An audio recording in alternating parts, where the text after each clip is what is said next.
everybody, Mr. JP here, and welcome back to another video. Today we'll be reacting to another Fat Electrician video titled Old Age and Treachery, the Unstoppable 77th Infantry Division. This one, I believe this one's his most recent video, and yeah, we're gonna be reacting to it. Hopefully, what am I saying hopefully for? Anyways, moving on. So yeah, again, like always, I'm not gonna waste you guys' time by talking, but I will say this: how's everybody doing today? Happy Thursday. So funny fact, this video was actually originally scheduled to come out yesterday, but we had a blackout. So yeah, sorry about that, but that time was completely not under anybody's control. We just had a blackout, and I couldn't do it. Anyways, we're gonna get started here. Let's change scenes. Yeah, so here's the video right here, as you can see. And well, yeah, we're gonna go ahead and get started in 3, 2, 1, 0. A lot of you probably already know the name Desmond Doss, and even more of you would remember it if I reminded you that he was the conscientious objector in World War II that yeah, I'm aware of Desmond Doss. Not even just from this movie, but like I've seen a video about Desmond Doss before. Like he's definitely a legend of World War II. refused to carry a weapon into combat. Despite that, he saved 75 men at Hacksaw Ridge as a medic. But what almost none of you have heard of is the experimental unit that he was a part of. Really? Today we're talking about the 77th Infantry Division, aka the Old Bastards. Ladies and gentlemen, whether you realize it or not, we've all been exposed to the concept that you should never underestimate. Oh, so this was the division he was a part of. Okay. The old guy, because sometimes he just might be a complete badass. We see it everywhere. There's memes and commonly held sayings. Mr. Miyagi, I love you. All over the internet, like youth and exuberance is no match for old age and treachery, or beware an old man in a profession where young men die. And if that wasn't enough, in pop culture and TV, there are characters and yeah, it's like it's even in anime where it's like there's that old guy that looks so unassuming, but he's actually a complete badass. Pretty much every show and every movie that are the embodiment of this sentiment, and they are more often than not the it's effectively the with age comes experience fan favorite that everybody loves. On Nickelodeon, a kids channel, you see characters like look at Iroh when he was jacked. This man had like the prison gangs, man. Uncle Iroh and King Boomy. In anime, you see characters like Master Roshi. In more adult shows, you've got characters like Mike from Breaking Bad, Lloyd from Yellowstone, and Sir Barristan from Game of Thrones. Characters like this are everywhere in pop culture, and they are catered to every age group because it is never too early to learn the simple concept of be careful, because that old man just might whoop your fucking ass. And I bring all this up because it raises one simple question. If old men really are such badasses and experience is truly such a valuable asset, what would happen if you made an entire army out of old guys? Well, we don't have to wonder, because in World War II, America did just that, and the results speak for themselves, and we're going to get into it right after a word from our sponsor. This video is brought to you by Henson's Shaving. Okay, here's the deal. Henson's is a family-owned machine shop that makes parts for the aerospace industry. There's literally parts on the Mars rover that these... I swear to God, I need one of those. Like, just, like, my beer's a mess.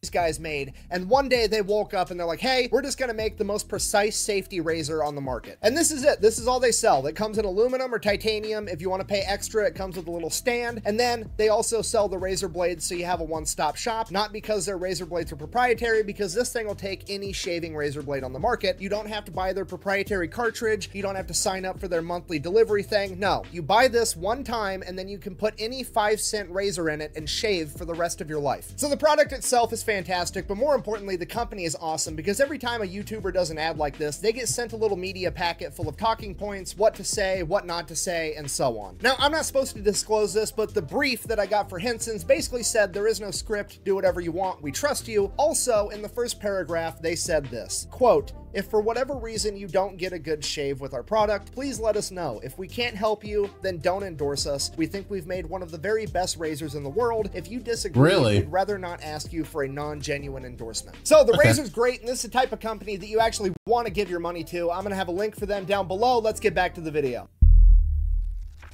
Here we go again. Here we go again.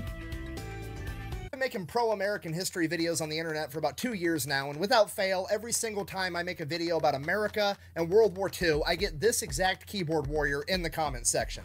Buh! America didn't win World War II. They showed up late and tried to take credit for it. Buh! Okay, look, on one hand, I want to... Oh my god. Dude, I hate those type of people. I really do, because, like, they still contributed it. What's your argument? Give this a serious answer. There's no American that's saying America won World War II all by themselves. Nobody is saying that. It was a huge team effort by the big three, America, the UK, and the USSR, as well as a bunch of other countries that were occupied or close to being occupied. They all made humongous sacrifices to win World War II. It was a massive team effort. So when an American says America won World War II, they're simply saying the Allied forces won, America is part of the Allied forces, therefore America won. It is a factually correct statement, just like it would also be a factually correct statement to say that the USSR and the UK also won World War II. On the other hand, if we're talking shit, I can do that too, because guess what? When it comes to World Wars, America's the MVP. I hate to break it to you, but let's just face facts here. True. World War III breaks out tomorrow and we're picking teams by lining all the countries up on the wall like it's dodgeball in gym class, guess who's getting picked first? America. If you disagree with that, it's because you're being disingenuous or you're fucking dumb. And the whole America showed up late to World War II thing, look, #1 seed in the tournament gets a bye. Don't hate the player, hate the game. Furthermore, it's not like World War II was on the verge of ending and America popped in at the last second. Yeah, so that too. To be on the winning team, okay? World War II ended because America came off the fucking top rope. Yeah, and say, okay, here we come. Like, again, it goes back to that statement. It's like, what did that Japanese warrior say? I fear we have awoken a sleeping giant, and that's exactly what happened. With aircraft carriers, Sherman tanks, and atomic like, a lot of people don't realize, like, dude, how much we contributed to that war. bombs. Sorry, I'm getting horribly sidetracked. I apologize. The point I'm trying to get to is that there's a lot of people on the internet that like to say America showed up late to World War II, but the fact of the matter is it's not like America had a choice. That was literally the only option because in Yeah, because we literally got, Pearl Harbor literally got bombed. And Japan literally declared war on us. Like, what did you expect was going to happen? Like, we got no choice at that point. 1939, when World War II kicked off, America didn't really have a military to go fight with. Okay, let me break this down for you. 16 million Americans served in the military in World War II, and at its peak, the US military had 12 million people actively serving in it. In 1939, when World War II started, America's military had 200,000 people in the Army and 100,000 people in the Navy. To put that into perspective, America had the 19th largest military on the planet, and 18th was Portugal, which is approximately the size of Indiana, which is one of America's 50 states. And if that wasn't bad enough, not only was the American military small, it also just wasn't very good at this point in time either. They were so underfunded that the American military only had 329 light tanks that were outdated and 1,800 aircraft that were also outdated. And if that wasn't bad enough, not only did they not have good equipment and there wasn't very many of them, they didn't really know how to fight either because America hadn't revisited its battle doctrine since World War I, meaning the only fight that America knew how to participate in was trench warfare, which was not what World War II was. So if America wants to have a meaningful impact in World War II, they're going to have to rebuild an entire military from the ground up, both physically and conceptually. So the American government and the American military got to work on this right away in 1939 because they knew America was going to have to participate in this war whether the public wanted to or not. And hint, the American public wanted absolutely nothing to do with World War II from 1939 through 1941. At this point in time, the American public very much viewed World War II as a European conflict that America had no business getting involved with, and they wanted nothing to do with it. Despite that, the United States government started to institute a draft in October of 1940, forcing young men into the military to grow its military size, just in case. Fast forward about a year, December 7th, 1941, a day that will live in infamy. Japan attacks Pearl Harbor. Yeah, Japan attacks Pearl Harbor, and yeah. Attacks Pearl Harbor, committing the cardinal sin of fucking with America's boats, essentially flipping the American public sentiment of we don't want to be involved to cowabunga it is. In less than 24 Cowabunga it is. hours on December 8th, 1941, the American government, Congress, has officially declared war on Japan. 3 days after that, December 11th, Hitler declares war on America, at which point all of America is pretty much like, I mean, You didn't touch the boats, but fuck it, you can get some too. Yeah. It's a bold strategy, Cotton. Let's see if it pays off for them. In the days and weeks and months following the attack on Pearl Harbor, not only have hundreds of thousands of young men volunteered to join the United States military, but the draft would ramp up as well. The Army was growing so much so fast that they were activating and standing up new divisions left and right, one after another. And by March of 1942, these new divisions that were being stood up were almost entirely comprised of draftees. They had some officers and some NCOs that were assigned to stand up the entire division, but aside from that, all of the new guys that were coming in were all untrained new recruits that were drafted. And one of these first all draftee divisions was the 77th Infantry Division. Now, I need you to understand how absolutely crazy this situation is. Standing up a new division is a humongous undertaking, okay? A military unit of that size, that's like 15,000 men. That is a living, breathing entity, okay? There's history, there's standard operating procedures, there's leadership, there's a way of doing things, and that way has probably been written in blood for years by the men that came before you,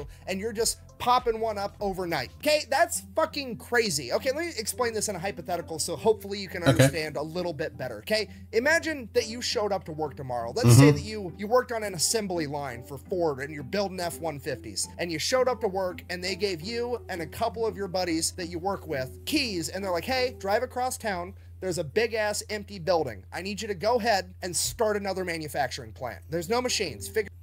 Oh no. Figure out the machines you need, figure out what order they need dude. to go in, figure out the new fucking car that you're gonna build, and figure out all of this shit, how you're gonna pay everybody, taxes, everything. Figure all of it out. By the way, the new workforce is coming in next week. None of them are fucking trained. You have to go ahead and train them on all the shit that— Oh boy, dude, I would be so frustrated. Hold on, wait. Hey! you haven't even figured out yourself yet. Good luck. And if that wasn't hard enough, the 77th Infantry Division was a guinea pig division. It was literally an experiment. You see, the high-ranking military and the government were concerned, and they didn't know what it was going to take to win World War II, and they didn't know if they had enough young men, 18, 19, 20, 21, 22, 23. What if all of those young men got taken out, and we needed to rely on the older generation of men to go fight this war? They needed to know what these older men in their 30s and 40s and 50s would be capable of physically doing on the battlefield, and they needed to get that data now so they had it in the future should they need it. So when they comprised the 77th Infantry Division, they basically gave them all of the old guys. Okay, the average age of a draftee in 1942 was 23 years old. The average age of somebody in the 77th ID was 33 years old. And bear in mind, that's the average. The oldest new recruit I could find in the 77th Infantry Division was 53 years old, and he was a World War I veteran. And some of you are probably like, yeah, 53 is pretty old, but 33 isn't that old at all. Why are you making a big deal about this? Okay, look, as far as joining the military at the age of 33, that's ancient. That's almost unheard of. I mean, think about it. Yeah, I would imagine. I really can't comment too much on that because, well, I don't have any military experience. You can join the military at 17 years old, be done, and have 20 years in service with a full pension at 37, 38 years old, and these guys are joining at 33. I mean, when I went through basic and AIT, the oldest guy we had was my buddy Flores. He was 28 years old, and everybody called him Gray Bush the Wise. So the point— Gray Bush the Wise. I'm trying to get across to you is like, yeah, it's really weird to join the military that late in life, but also it's a good kind of weird because every person that's been in the military ever, if you came up to them and asked them, hey, if you had to go off to war and you could either go with a platoon of 18-year-old kids or a platoon of 30-year-old men, everybody's picking the 30-year-old men 100% of the time. Because you gotta realize when these 18, 19, 20-year-old new recruits are coming in for training, half the battle is having the Army, the drill instructors come in and teach these kids all the life lessons that mommy and daddy never got around to while they were growing up as kids. They don't have to do that with a bunch of 30-year-old men. These guys have been out in the real world for 15 years. Yeah, because I was like, yeah, we already know how this shit goes. Getting their asses whooped by life and eating shit sandwiches. They're already with the program.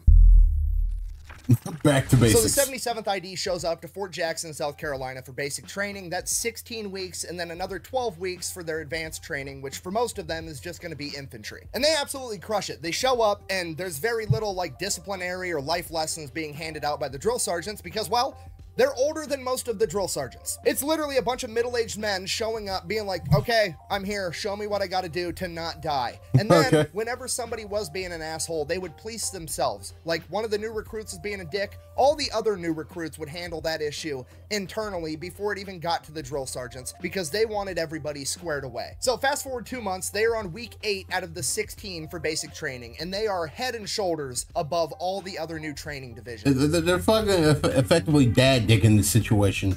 They are the best division they have. They are so good that when Winston Churchill came over from England halfway through their basic training, they were the unit that was selected to do a parade for Winston Churchill to show off how badass the American army was going to be. And here's what Winston Churchill had to say about it. Quote, "The faces of the men gave me the greatest and everlasting memory of the day. I have never been more impressed than I was with the bearing of the men whom I saw. The undemonstrative, therefore grim determination of the newly drafted bodies bodes ill for our enemies." So this experimental guinea pig unit of old guys is absolutely crushing it. They go on, they finish basic training. I don't have the exact stats, but it is documented that a disproportionately high amount of all of the 77th Infantry qualified as expert with the M1 Grand right out of basic training. From there they go and they do their 12 weeks of advanced training, and they do a great job at that too. At this point, upper military is kind of looking at these guys like, okay, well this is actually kind of working. Let's see what these old guys can really do. So they send them down to Louisiana for 8 weeks, and they're going to do a war game, the 77th ID going up against another new division that just got stood up full of 23-year-olds. Literally the old guys versus the new guys, youth and exuberance versus old age and treachery. We're going to have a legit war game and see who outperforms the other. And when I tell you the 77th ID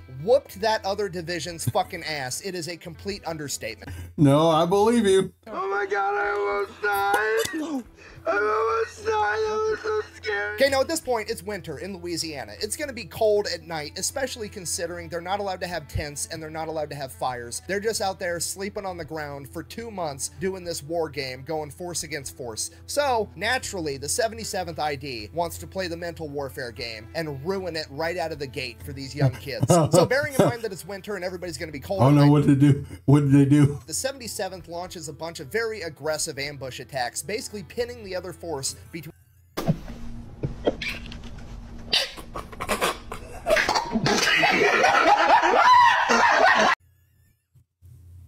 them and a river, and they just keep advancing closer and closer until the other division is forced to cross the river on foot, getting all of their shit completely soaked. Okay, and some of you are probably like, oh, they got a little bit wet. Who cares? Trust me, if you were living outside for 2 months and I know what that do. I work outside. I know what that's like. every possession that you owned to your name was on your back in a backpack, and you weren't allowed to have a tent or fire. Oh yeah, even before I started working, like I know that feeling. To dry your clothes, and all your shit just got soaked, you would care. Okay, there's nothing worse than walking around for 16 hours holding a gun with a heavy backpack on, and the only comfort you get at the end of the day is some dehydrated food and the opportunity to change out your wet socks for more wet socks. Okay, whether you like it or not, I just need you to trust me, it's gonna take a mental toll on some 18, 19, 20-year-old kids, believe me. Dude, like I absolutely believe it, because like it's not to the same degree, but it's something similar. Like when it started like heavily raining not too long ago, like I got soaked, and I was just so down after that. And from there, it only gets like 1,000 times worse. I keep reiterating this, but you gotta remember, these are middle-aged men, okay? These are dudes that are working construction jobs in the 1940s before OSHA was around. Walking around on I-beams with no harnesses, eating lunch, and nobody gives a shit. You got dudes that were working in offices before they had an HR department, okay? These guys are bringing so much workplace pranks and tomfoolery to the table, these 20-year-olds aren't gonna know what hit them. So one of the big things the 77th does is they start pretending to be in this other division at night. Like they'll roll up at night, there's like one guy. It's not funny, Ed. Hey, shut up! Left awake, you know, pulling guard duty, whatever. They'll roll up to him and be like, hey, Commander so-and-so, whatever the fuck, said I need to take this Jeep and go take it over to HQ, blah, blah, blah. And he's, oh, okay, cool. Yeah, whatever, man. He like nods back off asleep while he's supposed to be on guard. 77th ID guy just steals their Jeep. I mean, strategically transfers it to a different location. Strategically transferred to a different location. stealing all their vehicles, they're stealing all their equipment. And then, you know, usually when you're doing military stuff, you want to sever enemies' communications so they can't communicate at all. Not the 77th ID. No, we've got fucking Jimmy who worked for the phone company for 10 years. We're going to find the enemy communication lines, we're going to tap into them, and then we're just going to start feeding them bad intel to make complete fucking chaos behind enemy lines. And then all the boys are going to gather around the radio at night, and we're all going to... Oh man, I love these dudes. Like the prank, their energy here. Listen to the higher ups in their chain of command complain about how poorly they're performing. At the conclusion of this war game, the 77th ID has just completely outclassed this other division full of young men, and it really starts raising some eyebrows because now people really want to know what these old guys are physically capable of doing.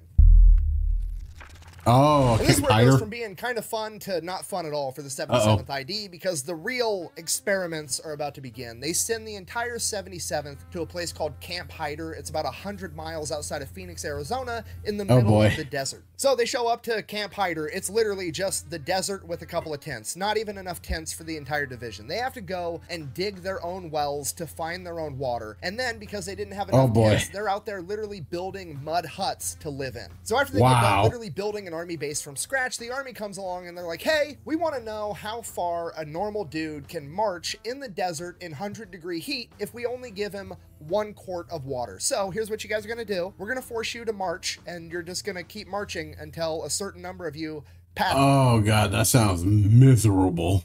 Out. That way, we'll have a really good idea of how far a single dude can go on 1 quart of water. So this is already borderline cruel and unusual punishment, but it doesn't stop there, because after they figure out how far a guy can go on a single quart of water, they decide that they're going to start having 6-day exercises where they have the second lieutenant, the lowest ranking officer that presumably knows the least, guide a platoon of men through the desert for 6 days straight. And if they want to be able to get their next day's supply of water and food, they have to be in the right place at the right time at the end of the day. Otherwise, they just don't get the food and water. Thirsty, Stanley? Okay, they're oh my god, no, not that movie. Shit with their own That's the perfect clip for that. Troops. And for those of fucking love that movie. you that don't know, it's literally a running joke in the military that lieutenants suck at land navigation and always get lost. There's literally men that die from exposure and dehydration during this period at Camp Hyder from the 77th Infantry. And this goes on for 6 months that the 77th is out in the middle of the desert having experiments run on them. And after that 6-month period came to an end and they got orders saying they were going to move on to some other type of training, they decided that in true military fashion, they were going to put this behind them by utilizing a dark sense of humor. The joke was that their time in the desert was just as shitty as actually going to war, so they came up with their own medal, the Hyder Campaign Medal, to commemorate their time in the desert, that they would all wear on their uniforms as a joke. The ribbon of the medal was made out of a piece of sandpaper, and the medal itself was a broken thermometer. And to absolutely nobody's surprise, the War Department decided that they were not going to officially recognize the Hyder Campaign Medal. Regardless, the entire unit is now being shipped back over to Pennsylvania, where they are going to have 1 month of advanced rifle marksmanship training, despite the fact that most of them already qualified as expert. So they go, they do that, they get even better at shooting than they already were, and then after that, the Army comes out and they're like, hey, I've got this new sub-zero temperature sleeping bag that I want to have tested, so we're going to take you guys, our guinea pig division, we're going to send you over to West Virginia, have you go up in the mountains with this new sleeping bag, no tents, no fires, I just want you to live there for a month, hang out, freezing your ass off, and just sleep in these sleeping bags at night, and if you guys survive, we'll know they work. Okay? Oh my god. No, no, no, no, no, no, no. Wait. Ah, dude, what the fuck? Keep going. Why are you the way that you are? So they go that's that, perfect they freeze clip. their balls off for a month, they climb back down from the mountain, and the Army's like, hey, guess what? It's early 1944, we've decided that we don't need you guys for D-Day, you're not going to be going over to the European theater, we're actually going to send you over to the Pacific to help out the Marine Corps. So, next step of your training, you're going to head over to Virginia, and you guys are going to train for a month doing amphibious landings in winter in the Atlantic Ocean, but good news, you're already cold, so have fun. So no, God! No, God, please, no! No! No! No! So they go, they do that, they crush it, just like everything else they do. Now they're headed off to Hawaii, where they're gonna go through jungle warfare training for 6 weeks. Now this is probably the most important training that the 77th is gonna get, considering that they're going into war in the Pacific Theater up against the Japanese in a jungle environment, and the Japanese are presumably already masters of their own environment. And pretty much everybody in the 77th is hyper aware of this, and it makes them take this chunk of training that much more serious. Yeah, I imagine that one is taking the most serious. When they show up to jungle warfare school, there's the archway that they walk through. It says jungle warfare school, and it's got the tagline below it in quotes. It says, "If they don't stink, stick them," which is obviously referring to what you're supposed to do with your bayonet if you come across an enemy's corpse that isn't decomposing, because at this point in time, it was highly likely that that person wasn't actually dead and they were pretending to be dead or hurt so that they could ambush you. And I believe that's one of the big lessons that the 77th took to heart from this period of training, for reasons that we're going to find out in a little bit. So they finish jungle warfare school, and that's it. They're going off to war in the Pacific Theater. After over 2 years of training in multiple different climates, in multiple different terrains, all over the United States, spanning over the course of 2 years, this unit that is now on average 35 years old is headed to war. So July 1944, they show up, and they're going to be helping the Marine Corps with the Mariana Islands campaign. This is a Marine Corps operation. They are running the show, and the man in charge is the Marine Corps General Holland Howling Mad Smith. And he has not been very impressed with the Army's performance so far, helping him with the first island in the Mariana Islands campaign, Saipan. During the Battle of Saipan, General Smith was so unimpressed with the 27th ID's performance that he actually had their general relieved of command and had a Marine Corps general placed in charge of an Army division. So General Smith is already not thinking very highly of the Army's capabilities, and when he finds out that he is being reinforced with the 77th ID, a guinea pig unit that is comprised mostly of middle-aged men, he's not very happy about it. So they're getting ready to invade Guam, and General Smith's plan is to not send in the 77th Infantry Division as a singular fighting unit. He's going to split them up and basically use them for reinforcements. Like, if this unit over there lost a platoon, he's just going to take a platoon from the 77th, give it to those guys over there, and he's basically going to disband and piecemeal out the entire division, is his plan. And that's exactly what happens. For the amphibious landing on Guam, they take some of the 77th ID platoons, they give them out to some of the Marine Corps units, some of the other Army divisions, and they send them into battle. A couple days later, General Smith, wondering how the old guys are doing, writes out to his commanders like, "Hey, how are these old guys performing? Can we use more of them? What's the deal?" And to General Smith's surprise, according to all of his leaders in the field, these old dudes can throw down. They're absolutely awesome. A Marine battalion commander even went so far as to say, and I quote, "There is no doubt in our minds that the 77th were good people to have alongside in a fight. As a result, we started referring to them as the 77th Marine Division." Okay, first off, I need you guys to really appreciate what just got said. Yeah, hey, they're like that is amazing.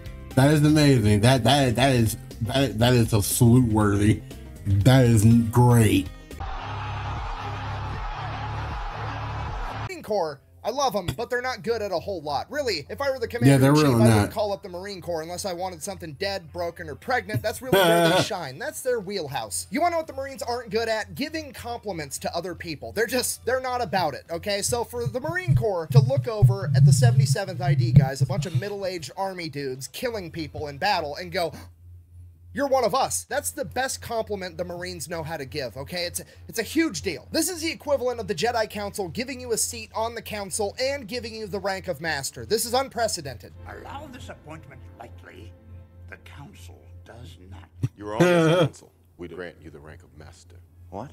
Take a seat, Master Skywalker. So when General Howling Mad Smith reads this, he's like, damn, okay, well, if one of my battalion commanders thinks that these are Marines, I'm going to treat them like Marines. I'm not piecing out the 77th Infantry Division one platoon at a time anymore. I'm going to send in the entire division on the Marines' right flank. So pretty much immediately, the entire 77th Infantry Division is sent in, and they make an amphibious landing on the beach on the Marines' right flank. 15,000 middle-aged men from the East Coast rolling up in amphibious tractors, getting out with M1 Grands and Tommy guns, ready to fuck shit up. This is the metaphorical equivalent of dad getting home from work. The Japanese just don't know it yet. And this amphibious landing and their movement up the beach and into battle was absolutely textbook. It was the epitome of slow is smooth and smooth is fast. It was the least chaotic amphibious landing anybody had ever seen. And as all this is going on, the Navy and some seagoing Marines are watching this amphibious landing take place, and a seagoing Marine famously says, "Would you look at those old bastards go," officially christening them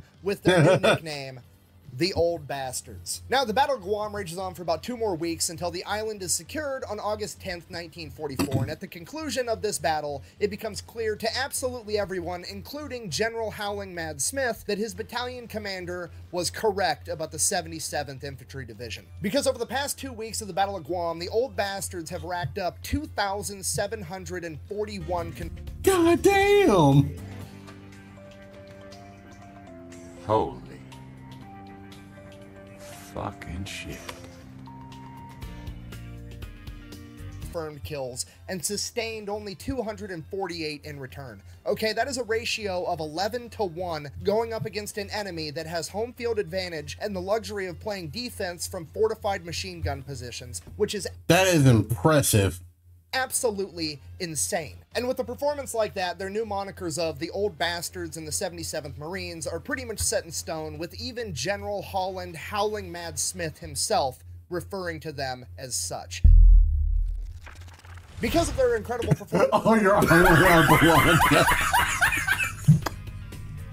Yo, these fucking chapter titles, man. But I guess I get it. It's a long video. They are then given some rest and relaxation in New Caledonia, so they hop in the boats and head there immediately. They get about halfway there, and then the big green weenie strikes. Change of plans. No more R&R. We're going to turn the boats around and head straight over to the Philippines, because in Leyte, MacArthur has 4 divisions, and they are completely stalled out, and they need the Old Bastards' help. Now, the Japanese government has pretty much come out and said that they are going to make the Battle of Leyte a decisive battle for this war, and for that reason, they are throwing all the resources and manpower they have to win this battle against America and not lose this island. And up until this point, they're doing a great job.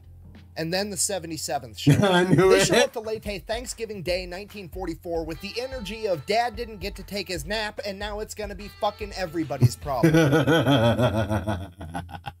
Okay, oversimplified version of what's going on here. The Americans have one half of the island, the Japanese have the other. The Americans are getting resupplied on their back end, and the Japanese are getting resupplied on their back end from a place called Ormoc Bay. So the 77th Infantry is like, that's fine, hear me out. We'll hop in the boats, we'll drive around Leyte, make an amphibious landing, and we'll take over Ormoc Bay, cut off their supplies, game over, we win. To which the chain of command is like, that's absolutely crazy, you're gonna be outnumbered 3 to 1, and we're not gonna be able to get you any more supplies, to which the 77th is like, that's fine. Dude, it's like they say, I like those odds. Fine, we'll just bring some supplies with us and then we'll steal all the enemy shit. And as far as being outnumbered 3 to 1, we've been hanging out with the Marines this entire time. Yeah, I like those odds. And if they've taught us anything, that's just a target-rich environment. Let's fucking run it. So, fast forward a couple of days, December 7th, the 77th ID makes an amphibious landing in Ormoc Bay. They catch the Japanese completely off guard, take over the entire thing, get their entire division into the bay in 35 minutes. Then they start bringing in artillery and M10 tank destroyers. So they get everything squared away, they establish a defensive perimeter, also known as a beachhead. Then, first thing tomorrow, bright and early, they're gonna start kicking ass, right? Right, everything's great. Couple hours later, guess who shows up? A Japanese landing ship full of Japanese troops, not having gotten the memo that America runs Ormoc Bay now. So the Old Bastards, under the cover of night, aim all of the artillery and the M10 tank destroyer at this ship as it gets closer and closer, getting ready to offload its barges full of troops and more supplies. The ship gets as close as it's gonna get, it sends out its first barge, and the Old Bastards just wait patiently as the barge gets closer and closer, and as it gets within 50 feet of them, they open fire with the 50 caliber machine guns, pretty much sinking it immediately, as the man on top of the M10 tank destroyer yells out, "Get some flares in the air so I can hit these sons of bitches." Kaboom! Yes, we go. Kaboom!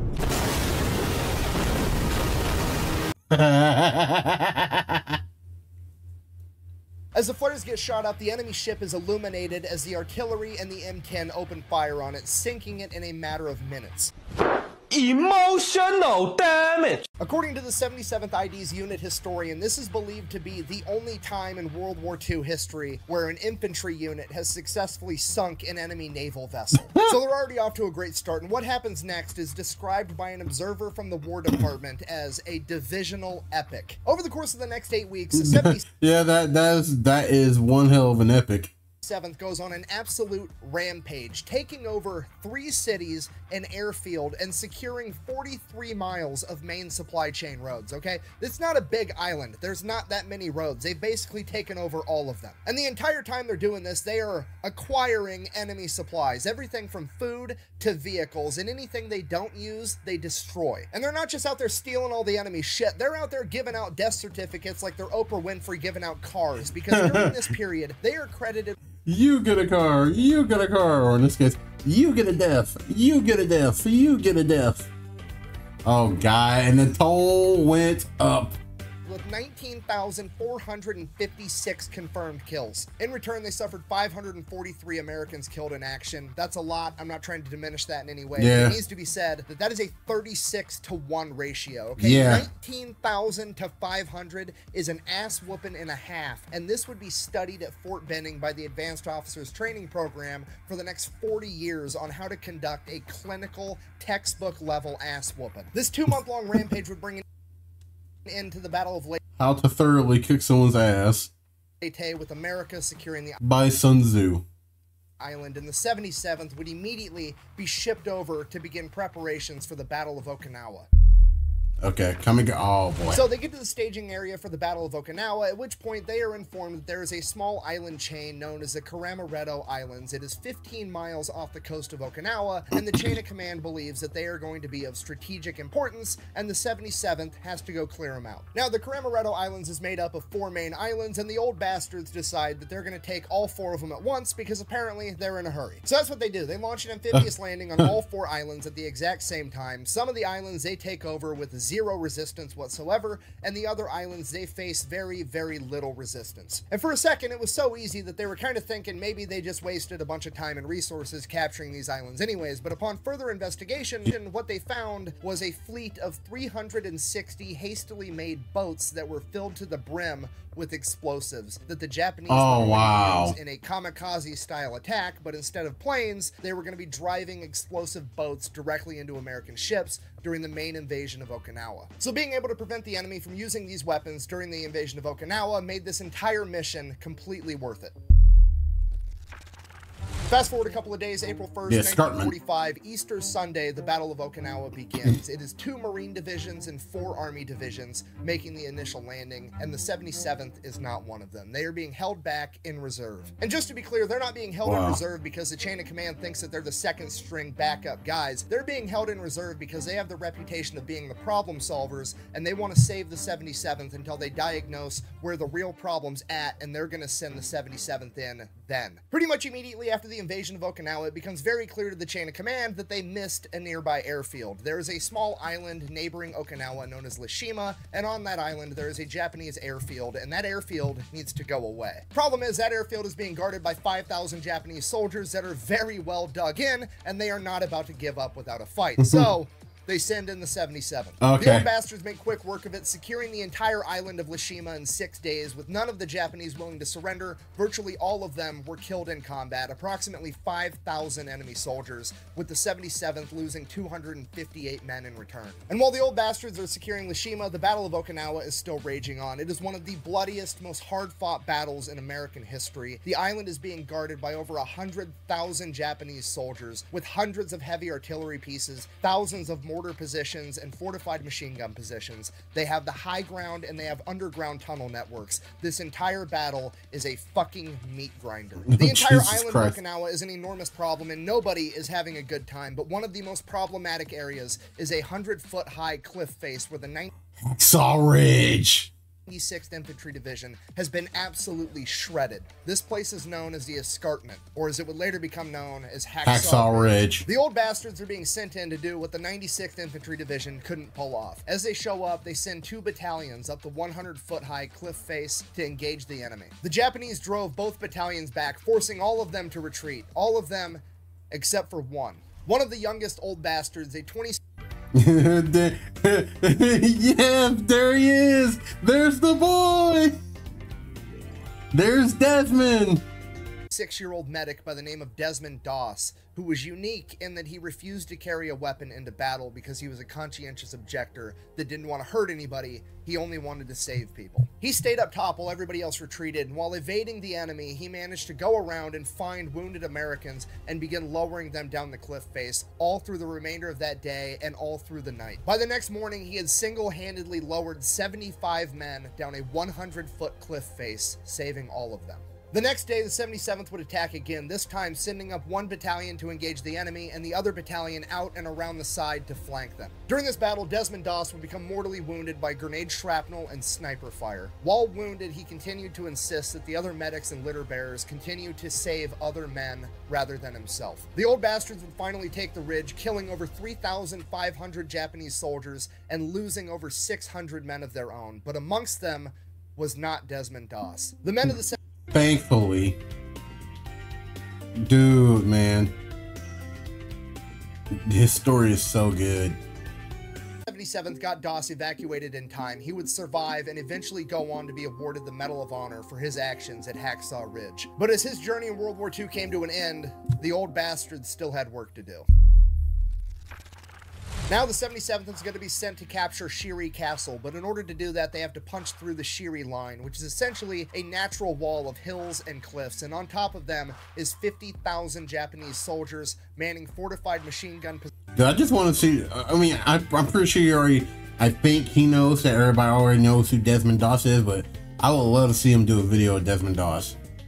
Positions with overlapping fields of fire. At this point, almost all of the American forces are stopped in their tracks somewhere along this line. 2 Marine divisions and another Army division, both stuck, unable to penetrate through. The spot where the 77th have to break through to get to Treachery Castle is approximately half a mile wide and 2 miles in length. It takes them 32 days of constant fighting to clear that 2 miles. During those 32 days and in that single plot of land, the Japanese forces suffered 14,000 men killed in action. All of the American divisions managed to break through the Treachery line around the same time, and the Battle of Okinawa would rage on for a little bit longer, but the Treachery line breaking was the last major defensive maneuver that the Japanese were able to do. Everything after that was small-scale skirmishes, and this would rapidly bring about an end to the Battle of Okinawa. After Okinawa had been secured, the 77th would receive word that they are to be shipped back to the Philippines, where they are going to be retooled, refitted, and receive a bunch of new guys to replace the men that they had lost, and they are going to be the only combat unit that was present in the Battle of Okinawa that is also to partake in the first wave of the invasion of mainland Japan.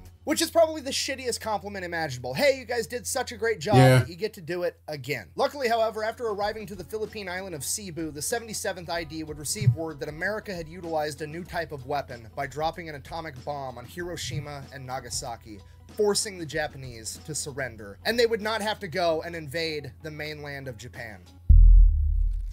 It's kind of This is gone. terrific news, but it left just one thing the 77th ID had to do before they could finally go back home. You see, all throughout the Philippines, Southeast Asia, and the rest of the Pacific, there were still Japanese military members all over the place, scattered pretty much everywhere. Many of these groups of Japanese soldiers would refuse to surrender for months, or in some cases, even years or decades, Wow. refusing to believe that the Japanese Empire would ever surrender. And in the case of Cebu, where the 77th currently were, up in the mountains, there were approximately 5,500 Japanese soldiers. Fortunately, they were willing to surrender because they got orders directly from the Emperor. Unfortunately, they were willing to surrender to literally anybody except for the old bastards. Bear in mind, we're back in the Philippines. These Japanese soldiers hiding up in the mountains in Cebu are the remnants of what was left after the Battle of Leyte, when the 77th went on a 2-month-long rampage, destroying everything. Now, to be fair, we don't know for sure why these guys were willing to surrender to literally anybody except for the old bastards. Maybe it was because they remembered a bunch of middle-aged men with a blue Statue of Liberty patch on their shoulder whooping their ass, and they just didn't want to surrender to them, or I have an alternative theory. You see, along this entire journey, the 77th has not only gained a reputation for being extremely effective in combat, but they've also gained a reputation for kind of sort of not really taking a whole lot of prisoners compared to everybody else. Now bear in mind, this is the Imperial Japanese. Not many of these guys got taken as prisoner because they would rather die in combat than lose their honor by surrendering. Despite that, out of all the POWs that were taken, the 77th somehow managed to take on the least. You know what, let me just read you guys the stats and you can come to your own conclusions. For all of the Pacific Theater across all branches of the US military, approximately 50,000 Japanese POWs were taken. That is a ratio of 44-1. For every 45 enemy soldiers that the American forces came up against, 44 of them were killed in action. Jesus Christ. And 1 was taken prisoner. The 77th Infantry Division, on the other hand, only managed to take 358 POWs. Oh, that's just a farming heuristic. Oh my God. Which is a ratio of 122-1. And it gets way worse if you want to talk about the Battle of Okinawa in particular. During the Battle of Okinawa, all of the US okay, here's the army forces combined took a total of 10,801 Japanese prisoners of war. That is a 10-1 ratio. Of those 10,801 POWs taken by the US forces at the Battle of Okinawa, the 77th ID was responsible for 58 of them.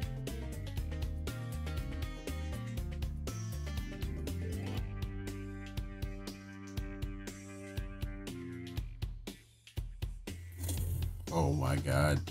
Jesus Christ. Oh. At a ratio of 278-1 compared to the US Armed Forces ratio of 10-1. Okay, now to be completely honest, I have no idea why it's like that. Perhaps it's because the old bastards displayed exceptional rifle marksmanship. Maybe it's the fact that they took the jungle warfare lesson of if they don't stink, stick them to heart, and they followed through with that throughout the entire war. Either way, the fact of the matter is they've developed the reputation that they don't really take prisoners, and now there's 5,500 Japanese soldiers hiding up in the mountains that are too scared to surrender to the 77th ID, and they need them to surrender so that they can finally go home and mow their lawn after like 4 years. You always start before everyone wakes up, including roosters.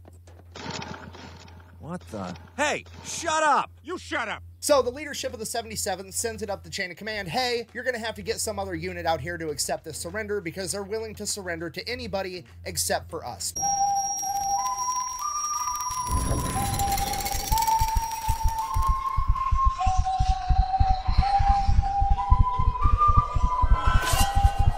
To which the big army is like, just fucking figure it out. No, I'm not sending another group of guys out there. Get them to surrender one way or the other. Make it happen. Chop, chop. Hurry up. Now, the obvious answer is to just practice classic American diplomacy where you show up with a gun and a sandwich and ask them which one they would prefer and let them know that both is an option. The old bastards, on the other hand, have an even better idea. They are going to close this saga out the same way they opened it up, by pulling some schoolyard bullshit.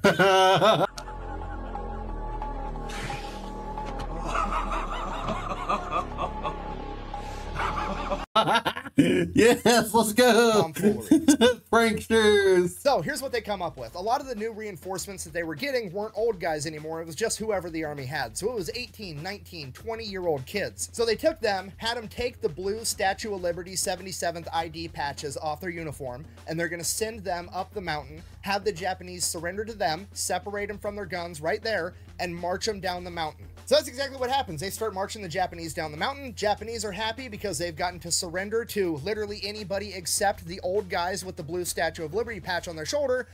And then they get to the bottom of the mountain where there's a bunch of old guys with the Statue of Liberty patch on their shoulder. So the Japanese promptly shit their pants thinking that they're all about to die, at which point the 77th is like, look, calm down. We don't care. We're not going to hurt you. I just need you guys to get on the boats so we can ship you off to wherever the army wants you so that we can then get on our boats and we can go home because we're sick of this shit. And that's what happens. That's it. The 77th goes back home, the unit gets deactivated, and everybody lives happily ever after. So in conclusion, that is the story of the 77th Infantry Division, aka the old bastards. A bunch of middle-aged men originally seen as nothing more than a bunch of guinea pigs whose only meaningful contribution to the war effort could be to collect data points and run experiments on, that would somehow go on to become one of the most effective fighting forces the world had ever seen. They saw combat in the Pacific Theater for 11 months, and during that time they would lose 2,100 men, but for every old bastard that fell on the battlefield, he would take with him 22 enemies. The 77th 77th was credited with 43,651 confirmed kills during this time period. They were the busiest Army division in the Pacific Theater, and they were the only Army division that was declared to be Marines by the Marine Corps. For this, the members of the 77th were awarded 6 Medals of Honor, 19 Distinguished Service Crosses. Wow, okay. So 6 people got the Medal of Honor. Some people, I think some of the 6 also got the Distinguished Service Cross. Crosses, 2 Distinguished Service Medals, 335 Silver Stars, 22 Legions of Merit, 25 Soldier Medals, 4,000. Jesus Christ, the stonks! 433 Bronze Stars, and 16 Distinguished Unit Citations. Thank you for watching. Best way to support the channel is go buy some merch over at thefatelectrician.com. Quack bang, out. Seriously, this is one of the best stories and one of the funnest things that I've ever got to research. That being said, for some reason, once I found out that pretty much all these guys were from the East Coast, the only thing I could picture in my head was that all 15,000 of these dudes were rich high. You know, angry cops here from YouTube. It's one of the most terrifying thoughts I've ever had in my entire life. Just 15,000 angry drill sergeants storming up the beach. Oh no. Oh, okay. Okay. Okay. All right. That's the end of the video. Thank you all so much for joining me today, and I'll see you all later. Goodbye.